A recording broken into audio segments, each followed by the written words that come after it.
Uma satisfação para nós essa noite estarmos aqui juntos novamente, muita alegria de viver. Muitas pessoas que passaram por algumas provas, por algumas dificuldades. Que bom, estamos aqui. E o mais importante é acreditarmos que existe um Deus, é acreditarmos que Ele é infinitamente bom, que o nosso espírito é imortal,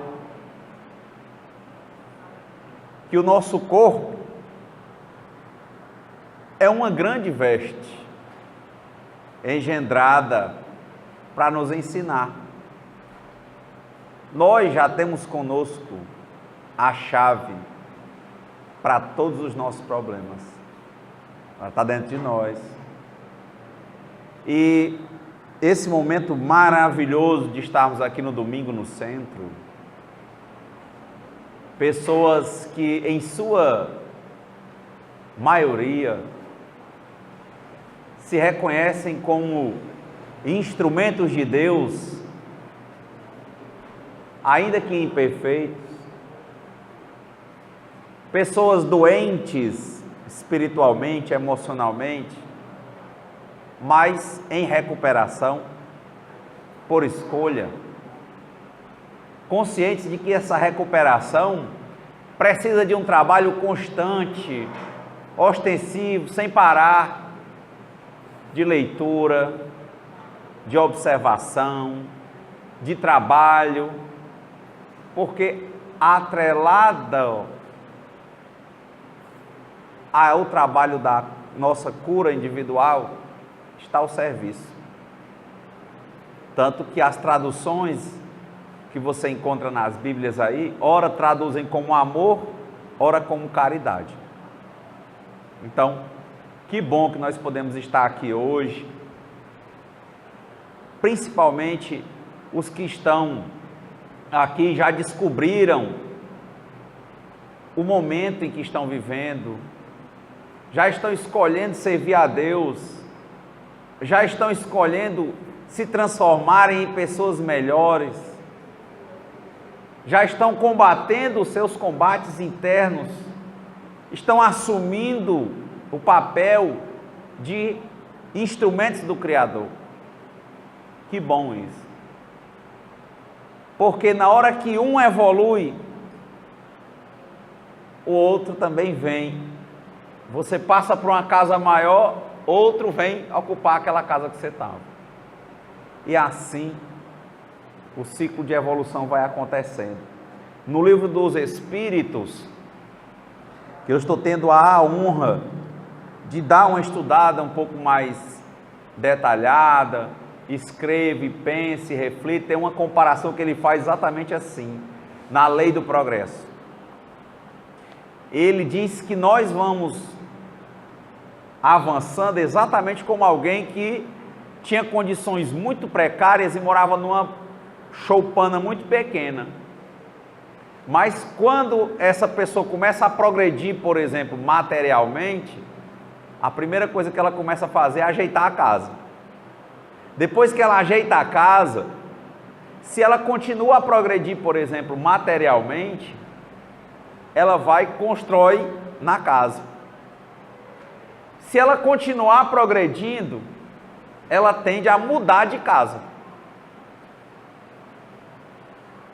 E do mesmo jeito que aquela choupana do início era o que aquela pessoa tinha, aquela choupanazinha é o sonho de alguém que está morando sem teto.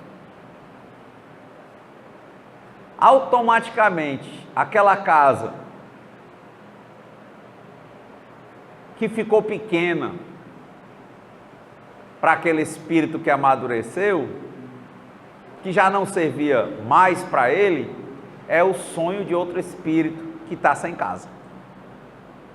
E é assim que o ciclo caminha, passo a passo, percepção, observação, edificação, ajuste, crescimento, transformação. Como disse o André Luiz, hoje eu estava falando na rua, e lá na rua eu procuro não tender a qualquer religião.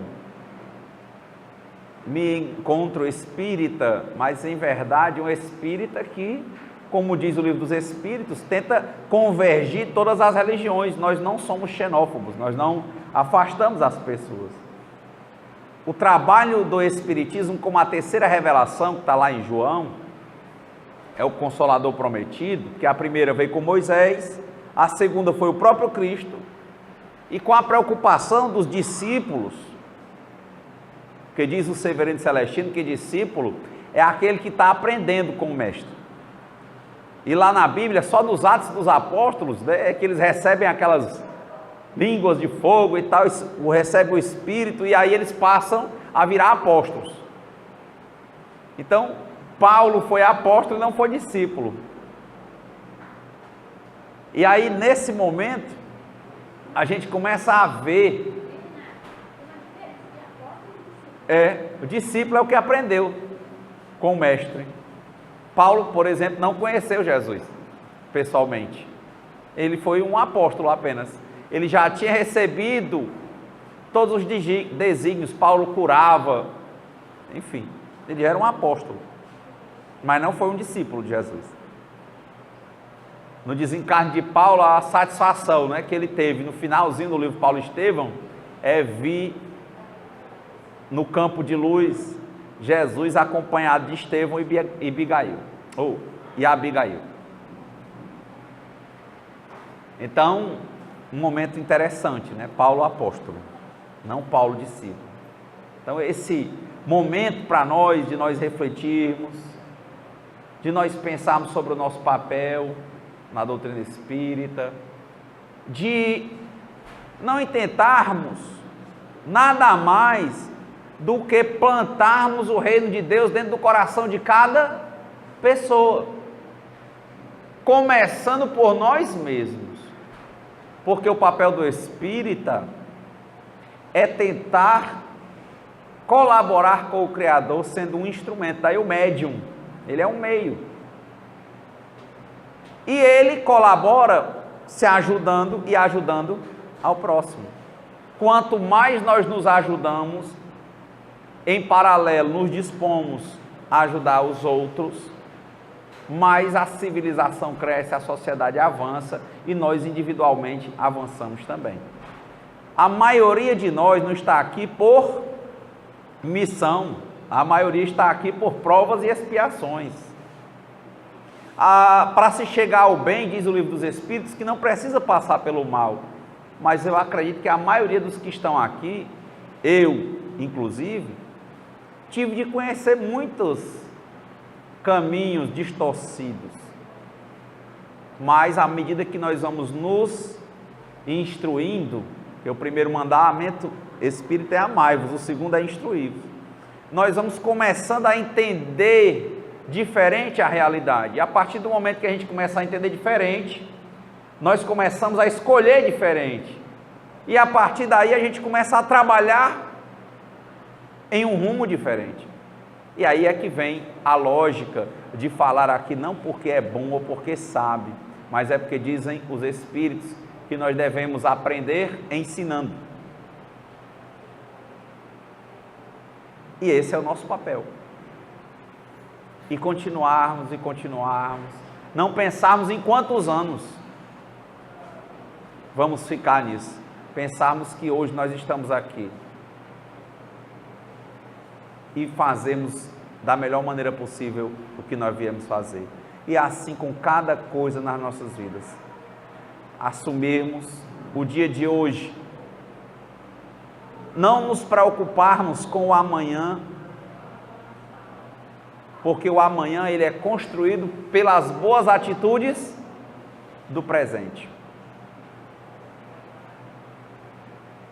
Sigamos a Deus hoje, estejamos em paz, vivamos com alegria, cultivemos o sorriso, afastemos as máscaras, tentemos ser felizes e transmitir felicidade, e vamos escrevendo a nossa história a cada dia. como disse o André Luiz, embora eu não possa voltar atrás e escrever um novo começo, eu posso hoje escrever um novo final. Não é tão importante o dia do amanhã e o objetivo. É o que diz o André Luiz lá nos Mensageiros. Nós não devemos nos preocupar excessivamente com os resultados. O nosso papel é plantar, e o plantar é hoje. Vamos cultivando, cultivando, cultivando, e plantando, e cultivando, e plantando, e cultivando. Se vai chover, se vai brotar, se vai dar fruta, é com Deus. Quem aí está estudando para concurso, por exemplo, ou querendo terminar um curso, deixa de olhar para o tanto de matéria que tem, pega a matéria de hoje e acabou. Deixa de olhar se o curso superior é muito longo, se ainda faltam 6 meses, não, o que existe é hoje. Primeiro as coisas primeiras. Tudo parte, e o evangelho de hoje é o homem no mundo, dessa vivência de observação. Eu estava pensando aqui, outro dia, quando falam da velhice, é diferente ser idoso de ser velho, porque o velho é aquele cheio de preconceitos, fechou a mente, é diferente de ter preconcepções, dele trazer uma experiência histórica, mas está ali disposto a cada dia a aprender com o dia a dia e tentar utilizar o que ele sabe, mas se não der, ele aprende de outro jeito. Isso é um idoso. Mas aquele que diz, eu já sei, esse é um velho. E ele morre, porque está morto já, devia morrer mesmo. Não tem mais o que aprender.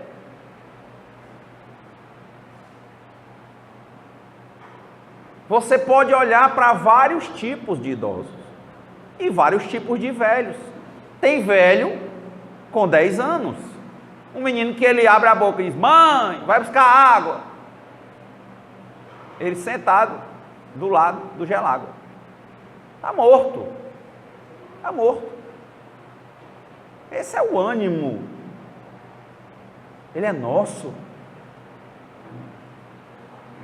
Leia sobre isso. Eu já sei. Não, isso aqui não me importa. Não, eu vou rotular. Não, isso aqui é religião. Não quero, eu tenho a minha. Leia. O que você está fazendo hoje? Nada. Está aí na mão? Lê.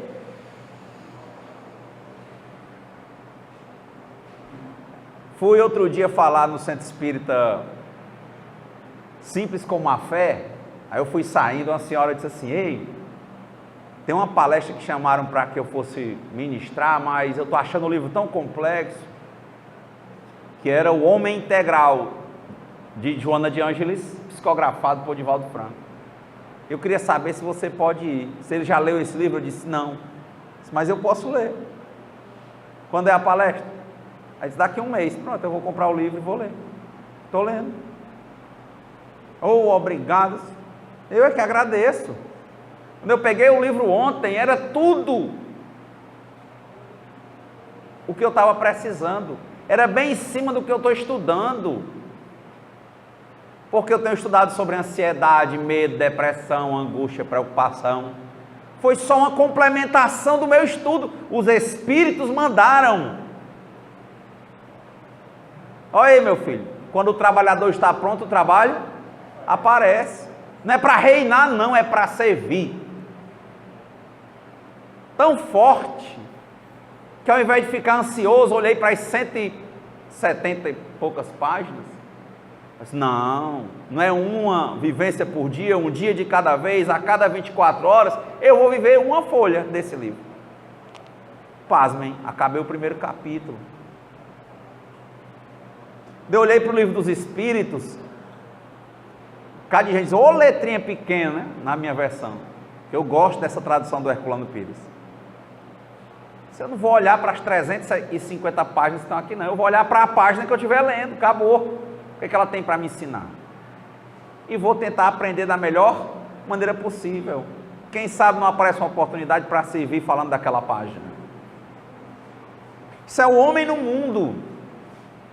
Eu conheci, dentro dessas várias perspectivas, a história de um homem que nos anos 50 montou uma instituição que hoje ocupa 78 mil metros quadrados, atende 4.500 pessoas, escreveu psicografando mais de 250 livros, fez mais de 13 mil palestras, 200 viagens por ano e tem 92 anos de idade. 92 anos de idade. Eu vou fazer 38. Esse rapaz, que ele não é velho, ele é um jovem de 92 anos, como diz a professora Maria e a Rosa. Eu sou jovem há mais tempo. Ele é jovem há mais tempo, porque ele é jovem. Só de cá para lá, da minha idade para lá, de 40 para 92 são quantos? Só 52. Sei nem o que é vida eu.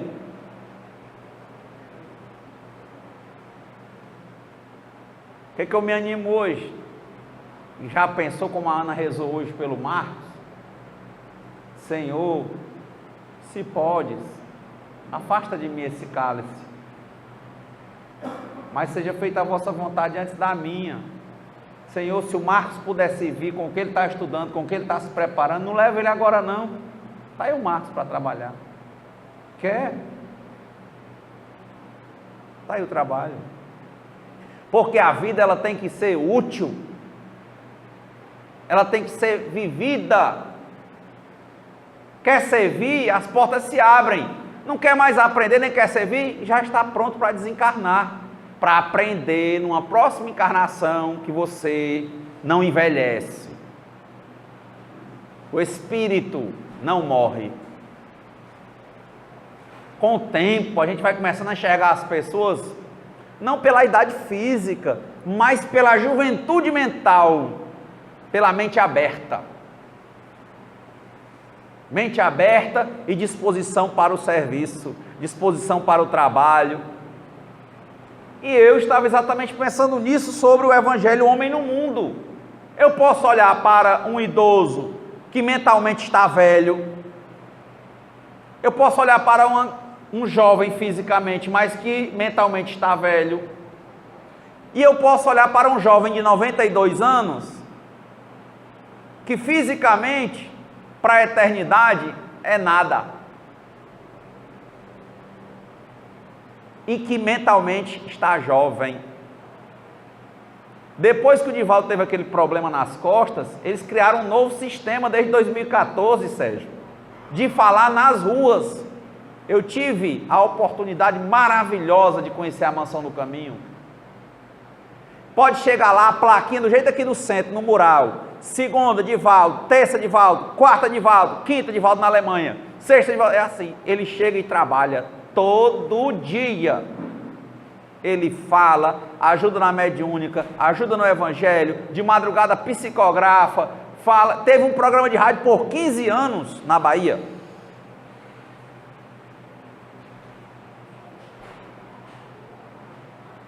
E outro dia eu vi um senhor que era juiz de direito, concursado. Aí ele se aposentou. Eu senti pela conversa, isso eu estou falando de algo há 20 anos. Se aposentou jovem, passou no concurso jovem, né? Jovem assim. Legalmente já estaria na idade de idoso, né?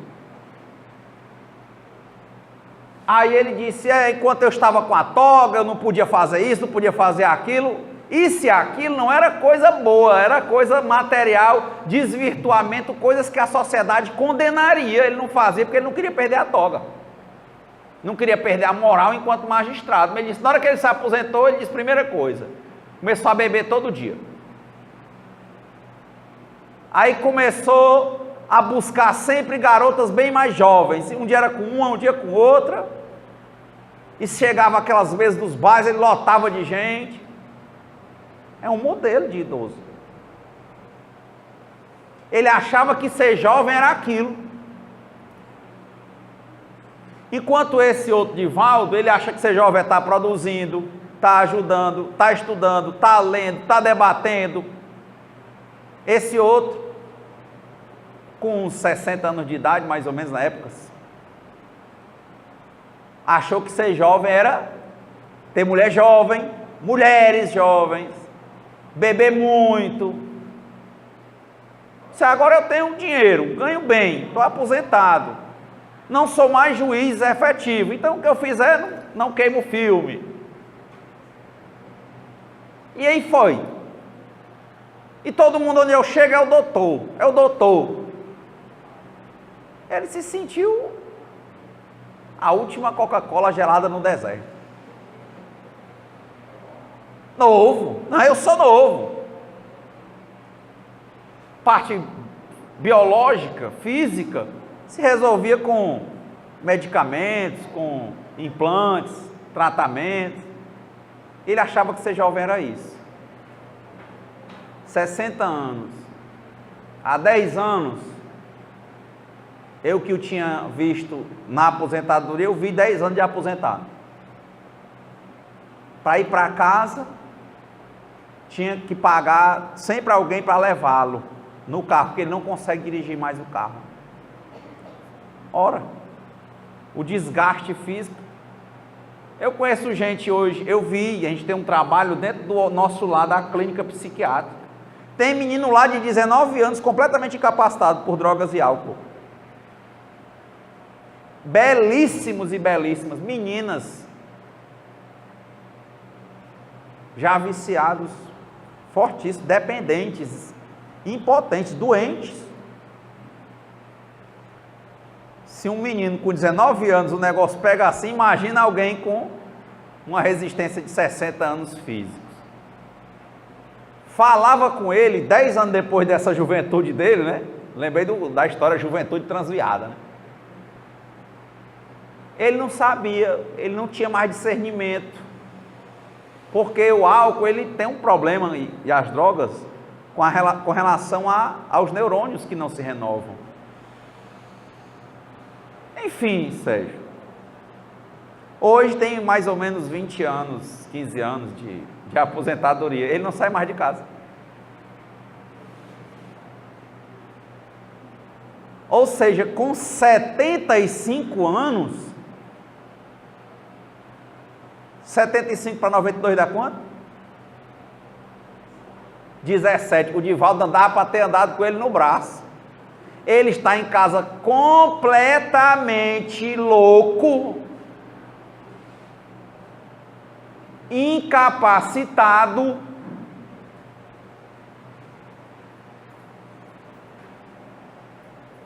e o Divaldo com 92 anos está fazendo ainda bem 100 viagens por ano, ajudando 4.500 pessoas. E esse senhor implorando para alguém cuidar dele, para ir recebendo o dinheiro. Isso é a diferença de um velho para um idoso. Que a juventude ela é mental. E eu conheci outro ali, por exemplo, numa instituição de anônimos dessa, que ele estava há 35 anos, que vai comemorar 35 anos de adicção e de abstinência ao álcool, agora dia 11. Ele conversando, andando, ele fala nos eventos. Perguntei quantos anos ele tinha. 75 anos. Um menino. A mente.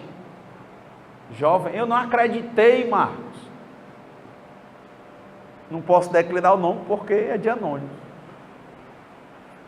Mas eu vou te apresentar ainda, Marcos. Você vai olhar para ele e vai dizer assim... Eu olho para ele e digo, eu olho para ele e me acho velho, porque eu não acredito que ele tem aquilo com a vivacidade, com o tipo de diálogo, com o tipo de percepção, andando nas escolas, andando nos centros. Ele é que tem o trabalho lá no nosso lar, ligado aos dependentes alcoólicos, dependentes químicos, pelo Alcoólicos Anônimos, Narcóticos Anônimos, dando tom aos fisicamente jovens. Ele, um jovem há mais tempo, de 75 anos, dando toque para um bocado de velho de 19 anos, mortos em vida.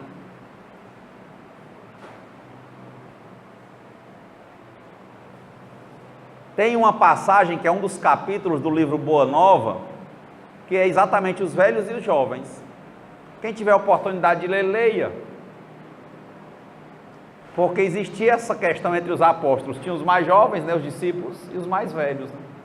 E Jesus explica o que é. Ele faz uma comparação bem rasinha. Compara as idades com os vegetais. Ele diz, existe a ramagem, existe o tempo de florar e existe o tempo de fruto. Ele diz, feliz daquele que conseguiu chegar ao tempo dos frutos. Porque tem ramagem que está aí arvorando, falando do velho, mas que não vai chegar nem o tempo do florescimento. Quem aqui nunca conheceu gente que faleceu jovem? Por droga, por álcool, suicídio. Aí, ramagem que não viu nem a floração, mangando o outro que ele acha que é velho. Oh, meu Deus, está morto já. Não existe isso não. Agora, onde está a nossa cabeça, está o nosso coração. A história do que o Caetano diz que é o que o Narciso acha feio, o que não é espelho, ele vai e se encanta tanto com a beleza dele que ele morre afogado, porque o espelho era o espelho da água. Use a sua beleza para o bem, use a sua inteligência para o bem, use a sua força de trabalho para o bem, use a sua doença para o bem. Olha o João Custódio Machado, ele todo de uma família normal e teve um problema de disfunção, alteração genética. Ele nasceu que os ossos se quebravam, ele não cresceu, mas ele tinha uma mente perfeita, o corpo doente. Ele disse, eu descobri uma forma de ser útil. Todo mundo que olha para mim, olha com pena. Eu não tenho pena de mim. Ele disse, eu conheci, graças a Deus, o Espiritismo, e eu sei que Deus é justo, Deus é bom. E isso aconteceu comigo, o único caso na minha família, porque tem um motivo de minhas falhas pretéritas. Então eu sou satisfeito. Mas já que a vida é servir, ser útil, eu vou usar essa minha doença. Já que eu venho de uma família que tem condições, eu não preciso de nada material, mas todo mundo quando olha para mim e fala comigo, fala com pena e olha com pesar. Sabe de uma coisa? Tem várias pessoas aqui na cidade de Tupaciguara que ninguém olha. Ninguém olha. Gente que está na rua que ninguém olha, gente que está doente que ninguém olha, que está abandonado há 3, 4 meses sem visita na Santa Casa. Pense hoje, tem um casalzinho lá em São Paulo que está há 45 anos no hospital, nasceram lá e foram abandonados pelos pais. Tem um hospital hoje no Brasil que ele tem mais de 300 crianças que foram abandonadas doentes pelos pais e nunca mais os pais foram lá. Tem gente que mora há 45 anos num hospital e é totalmente dependente de aparelhos. E aqui ainda tem gente achando que a vida é ruim. Teve uma delas que até foi para o Jô, que ela lançou um livro, escreveu o livro com a boca, pinta com a boca, e o outro tem um canal no YouTube. Pesquisem.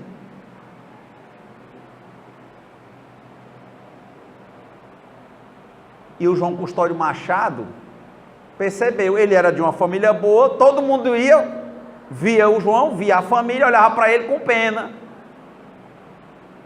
Mas olhava para ele porque ele era de uma família tida como de estirpe lá em Tupaciguara. Mas quantos outros que estavam bem doentes e precisando, que ninguém olhava, quantos não são hoje invisibilizados por nós? Precisando de ajuda, ninguém dá. A gente nem vê, a gente não quer ver. Aí o João Custódio fez o quê? Isso que eu estou dizendo, até na doença a gente pode ser útil. Ele disse, sabe de uma coisa? Quem é que vai negar uma coisa a um aleijado? Ele que falou assim. Começou aí nos cantos, quando o pessoal olhava para ele, olhava com a cara de pena, ô meu filho, o que é que eu posso lhe ajudar? Ele disse, me dê uma cama. Aí ele levava a cama para uma pessoa que precisava.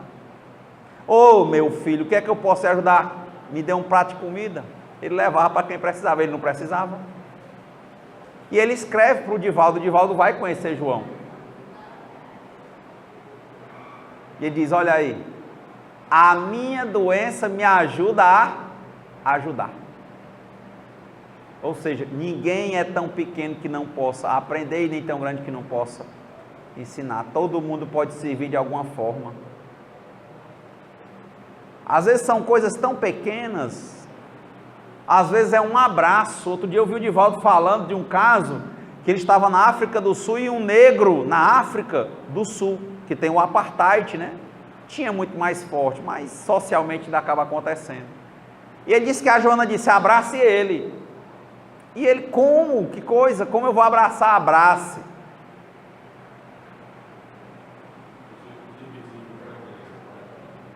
Aí o Divaldo, quando o senhor trouxe o leite, ele pegou e deu um abraço. O senhor ficou pasmo. Aí o Divaldo disse que quando, com um pedaço chegou outro leite, só chegando leite. E ele, quando foi no outro dia, ele não apareceu, porque ele teve uma indisposição. Lá, e chegou o rapaz lá na porta do quarto com muito de chá, vários tipos. Aí o Divaldo olhou e ele disse, não, eu queria falar com o senhor. Eu disse, por quê? Ele disse, só porque o senhor me salvou. Como? Porque eu estou passando por um problema, eu descobri que eu estou com um câncer de próstata, e aqui é muito caro, eu não tenho dinheiro, e eu ia me matar, porque aqui ninguém anda ajudando ninguém, até mesmo porque os negros são muito pobres e os brancos que têm condição, e eu quero dizer para o senhor, eu tenho mais de 40 anos de idade, eu nunca recebi um abraço de um branco, nenhum branco nunca se dirigiu a mim, a não ser para pedir alguma coisa do meu serviço. E o Divaldo é branco? Então eu me impressionei, eu achei que foi um sinal muito grande. Eu tinha decidido me matar ontem. Ou seja, ele fechou a mente, ele achou que não tinha jeito, que o mundo era aquele, que branco não abraçava negro, enfim. Quando o Divaldo deu o abraço, ele não sabia por que era, no outro dia ele soube. Porque não existe acaso, porque Deus sabe quantos fios de cabelo tem na cabeça de cada pessoa. Salvou o rapaz do suicídio por um abraço. Aí ele disse que então que alguma coisa estava dizendo que ele não se matasse, porque ele estava desesperado.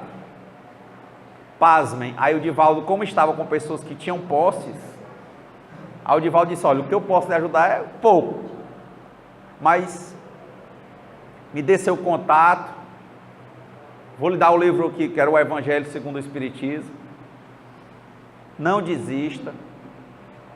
E no caminho para ele fazer outra fala, ele foi com esse casal que levou o Divaldo com tudo pago.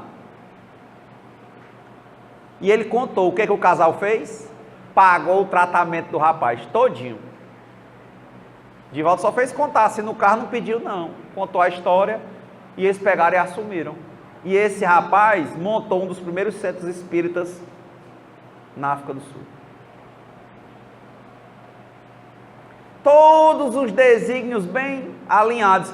Quando a gente vê numa primeira hora, parece que não tem sentido. Olha a importância do agora, o poder do agora, o dia de hoje, fazermos a nossa parte, semearmos, plantarmos, olharmos para o que é bom, ver tudo, mas retende o que é bom. É bom, se inclinou a fazer, faça. Ai, mas eu não sei. Meu amigo, não brigue com a sua racionalidade. Reflita se as melhores coisas que lhe aconteceram foram realmente por causa da sua razão, ou quando você fica dizendo eu, é pelo seu orgulho e a sua vaidade. Porque a maior parte, se não todas as coisas boas Surgiram, a gente não sabe de onde. A doutora que está falando ali do concurso, você tem que fazer a sua parte, mas Deus faz a dele. Eu vi um caso de uma colega, eu já passei por isso uma vez. Eu sentei na sala, tinha estudado uma determinada matéria. Tinham 3 examinadores. Eu não sabia, quando eu sentei para fazer a prova, uma moça que estava do meu lado na frente disse, mudou o examinador. Bom, cada um ia cobrar, eu estava estudando o que cada um pensava, mudou um, e se você zerasse uma questão, ficava fora. Eu tinha que saber alguma coisa. Eu disse, como mudou o examinador, provavelmente ele vai fazer uma pergunta que eu não sei nada. Mas eu sentei na primeira cadeira e essa moça disse assim, você sabia do quê? Eu tinha estudado, mas para aqueles 3 examinadores, não porque tinha mudado. Aí a moça disse, você sabia? Eu disse, do quê? Mudou um. Eu disse, foi? Aí eu pensei, né? Me dei mal. Aí ela disse, mas é o fulano. Eu disse, o que é que ele pensa, mais ou menos? Ele costuma trabalhar com isso ela falou rápido, em 3, 5 minutos. Quando veio a prova, não foi o que caiu. A questão dele foi o que ela disse. Se ela não tivesse me dito, eu não tinha feito. Como é que eu posso dizer que eu passei só porque eu estudei? Eu passei porque eu estudei. Mas Deus fez também a parte dele. Porque era necessário, de alguma forma, que eu passasse por ali, para que eu aprimorasse o meu espírito e assim pudesse servir melhor. Porque se eu não tivesse estudado dos outros 2, também tinha ficado. E outro dia eu vi um colega que passou também num determinado concurso, que ele disse que foi almoçar com o pessoal, chegou lá, começaram a conversar uma questão que caiu a questão dita no almoço, e ele passou por uma questão. Lógico, tinha 100 outras, ele teve a parte dele, mas a que ele passou, se ele não tivesse ouvido, não tinha passado. A outra colega que estava empatada com ele não foi para o almoço, não passou. Olha a importância do agora. Mesmo para quem está estudando, ninguém é independente. A gente é interdependente, a gente precisa de todo mundo, principalmente precisa de Deus. Isso é o homem no mundo. É esse que interage com os outros, que procura ver o que é bom, que procura fazer a parte dele, a parte dela, que estuda mais o egoísmo, o egocentrismo dele, ele tenta baixar para que ele não ache que foi ele, que ele está só, que as coisas são casuais, porque não são, não existe acaso. Ele está aqui para servir, para ajudar um outro, para aprender a amar, para a gente se abraçar, se gostar, crescer junto.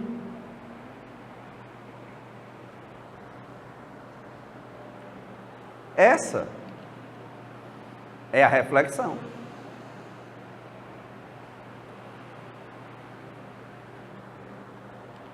Quer ver? Vamos ler um texto. O texto do Evangelho. O homem no mundo, capítulo 17 do Evangelho segundo o Espiritismo, item 10. Um sentimento de piedade deve sempre animar o coração daqueles que se reúnem sob os olhos do Senhor e imploram a assistência dos bons espíritos. Purificai, pois, os vossos corações. De novo, façamos a nossa parte. Ajuda-te que o céu te ajudará.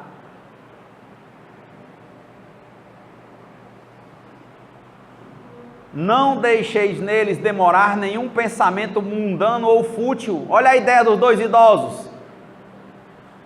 Um era jovem há mais tempo, o outro era idoso mesmo. O idoso mesmo, com 60 anos, se entregou à matéria. Com 15 anos, está morto em vida. O outro procurou arrefecer os desejos da matéria e trabalhar o espírito e ajudar os outros. Tem quantos anos? 92. Está aí, novo da bodega. Eu não tenho a vitalidade do Divaldo. Eu não tenho a voz. Não é que eu queira ter, não. A dele é dele. Cada um tem seu papel. Mas eu admiro a força, a coragem, uma pessoa adotar mais de 650 pessoas e hoje está todo mundo sendo pai e mãe de família, meu amigo. E tem gente aqui que se engravida, se mata, ou mata a criança, porque acha que a vida acabou. Conheço uma das maiores pediatras aqui de Fortaleza, chega lá amanhã, 5 horas está lotado de gente, da manhã. 5 horas da tarde, lotada ainda. Ela engravidou com 13 anos. Ninguém está incentivando que a pessoa engravide com 13 anos, não. Mas a gente está dizendo que a vida é cheia de oportunidades, possibilidades. Porque quantas outras os pais não impuseram o aborto, outras que foram entrar em aborto clandestino e morreram? Pensando exatamente que a vida com a criança ia acabar. Não é isso não, essa vida a Deus pertence.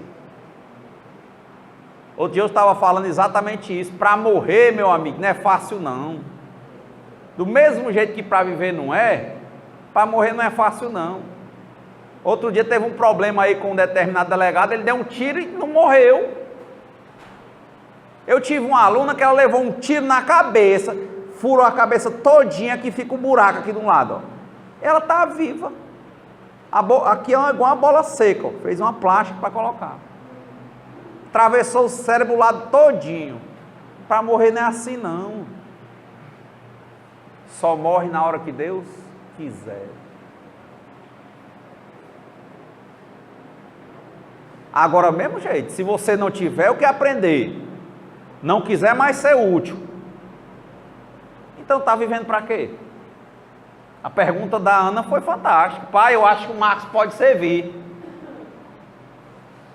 Se está no projeto do Senhor tirar ele agora, eu acho que ele pode colaborar. Ele mudou muito. Ele está mais entregue ao serviço. Depois de velho ele ficou novo.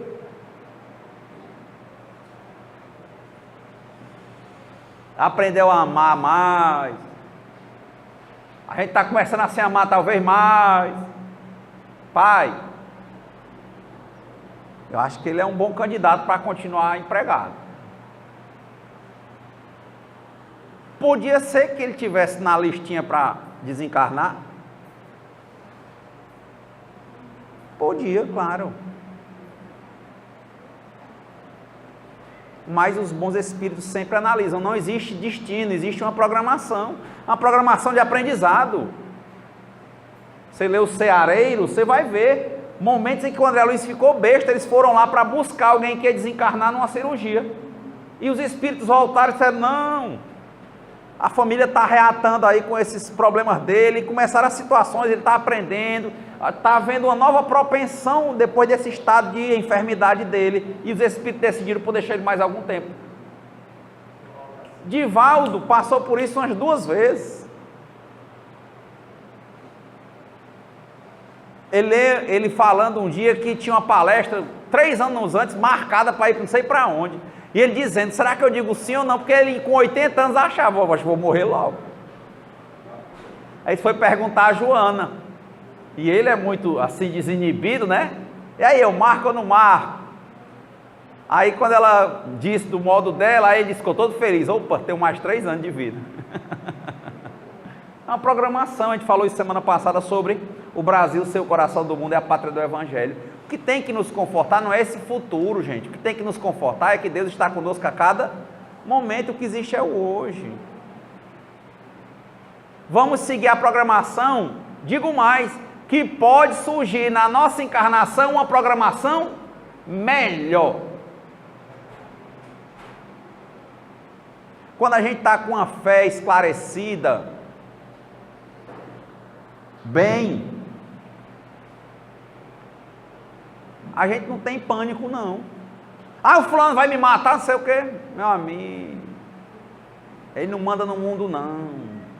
Ai, porque a faca... Meu amigo, quem manda no mundo é Deus.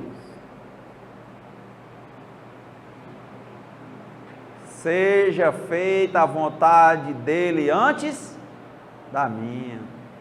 Entrega, se rende, reconhece a tua impotência frente às emoções, frente aos teus desvirtuamentos, frente aos nossos desvirtuamentos.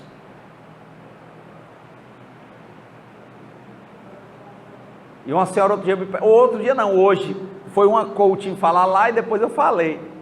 Aí ela perguntou, e você quem é, né? O que é que faz? Rapaz, eu sou um doente em recuperação. Doente de quê? Se eu for contar aqui, não termina. Todas as doenças do espírito que você imaginar. Mas eu não me conformo com a doença. Eu entendo que o meu papel no mundo é tentar me recuperar. E a recuperação é a cada 24 horas.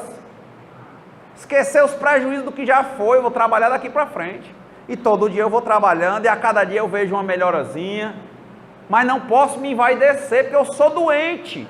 Porque nós somos espíritos de uma classificação no livro dos espíritos chamada espíritos imperfeitos.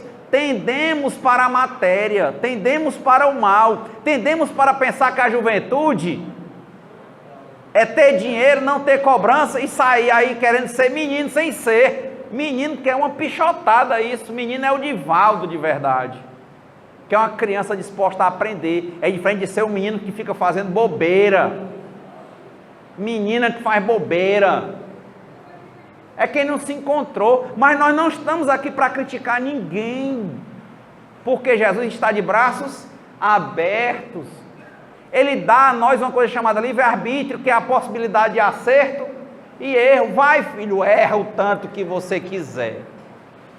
Na hora que você quiser acertar, o caminho é esse, e eu estou aqui. Por isso que o Espírito não proíbe nada, ele sugere. Resposta de Clarence do nosso lar. Então, mestre, essa mulher não presta? Ele disse, não julgo nem condeno, porque não há casos perdidos para Deus. O meu papel, disse o Cristo, é implantar o reino de Deus dentro de cada pessoa. E esse reino não existe sem amor. Acabou.